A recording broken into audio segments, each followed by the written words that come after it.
വൻ ലഹരി വേട്ടയുടെ വാർത്തയിലേക്കാണ്. വയനാട് മുത്തങ്ങയിൽ 3.5 ടണ്ണോളം, അതായത് 3000 കിലോളം നിരോധിത പുകയില ഉൽപ്പന്നങ്ങൾ പിടികൂടി. സംഭവത്തിൽ തമിഴ്നാട് കോയമ്പത്തൂർ സ്വദേശി കാളിമുത്തുകുമാർ പിടിയിലായി. പഞ്ചസാര ചാക്കുകൾക്കിടയിൽ ഒളിപ്പിച്ച നിലയിലാണ് പുകയില ഉൽപ്പന്നങ്ങൾ പിടികൂടിയത്. ചാക്ക് നിറയെ പഞ്ചസാര ചാക്കുകളായിരുന്നു. പക്ഷേ ചാക്കിൽ ഒരു തരി പഞ്ചസാര ഉണ്ടായിരുന്നില്ല. പകരം മുഴുവൻ നിരോധിത പുകയില ഉൽപ്പന്നങ്ങൾ മാത്രം.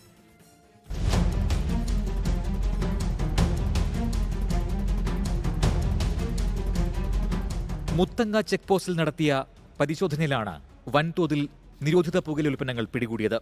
കർണാടകയിൽ നിന്ന് വയനാട് വഴി സംസ്ഥാന വ്യാപകമായി വിൽപ്പനയ്ക്കായി എത്തിച്ചതാണ് ലഹരി. പഞ്ചസാര ചാക്കിന്റെ ഉള്ളിലാണ് നിരോധിത പുകയില ഉൽപ്പന്നങ്ങൾ സൂക്ഷിച്ചിരുന്നത്. പൊള്ളാച്ചി സ്വദേശിയായ ലോറി ഡ്രൈവർ കാളിമുത്തു മാത്രമായിരുന്നു ലോറിയിലുണ്ടായിരുന്നത്.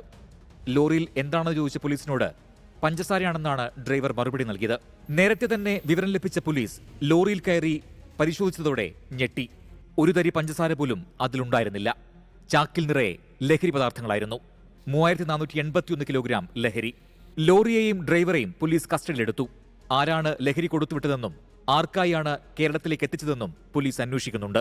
ബംഗളൂരുവിൽ നിന്നാണ് പുകയില ഉൽപ്പന്നങ്ങൾ എത്തിച്ചതെന്നാണ് പ്രാഥമിക അന്വേഷണത്തിൽ വ്യക്തമായത്. ഇന്നലെ രാത്രി 8 മണിയോടുകൂടിയാണ് ലഹരി വസ്തുക്കൾ വരുന്ന ലോറി പിടികൂടിയത്. അതിൽ ഏകദേശം 3.5 ടണ്ണോളം വരുന്ന ലഹരി വസ്തുക്കൾ ഉണ്ടായിരുന്നു. സമാനമായ രീതിയിൽ കഴിഞ്ഞ വർഷം ഡിസംബർ മാസത്തിലും പിടികൂടിയിരുന്നു. കൂടുതലായി ബാംഗ്ലൂർ ഭാഗത്തു നിന്നാണ് വരുന്നത്. കർണാടകത്തിലെയും തമിഴ്നാട്ടിലെയും കേന്ദ്രങ്ങളിൽ നിന്ന് 10 രൂപ നിരക്കിൽ വാങ്ങുന്ന ലഹരി വസ്തുക്കൾ കേരളത്തിലേക്ക് കടത്തിയ ശേഷം 40 മുതൽ 100 രൂപ വരെ ഈടാക്കിയാണ് വിൽക്കുന്നതെന്ന് എക്സൈസ് ഉദ്യോഗസ്ഥർ പറയുന്നു. ചെക്ക് പോസ്റ്റ് വഴിയുള്ള വൻകടത്ത് പിടികൂടാനായ സന്തോഷത്തിലാണ് ഉദ്യോഗസ്ഥർ. സംഭവവുമായി ബന്ധപ്പെട്ട് പിടിയിലായ പ്രതിയെ വിശദമായി ചോദ്യം ചെയ്യുമെന്ന് എക്സൈസ് ഉദ്യോഗസ്ഥർ വ്യക്തമാക്കി.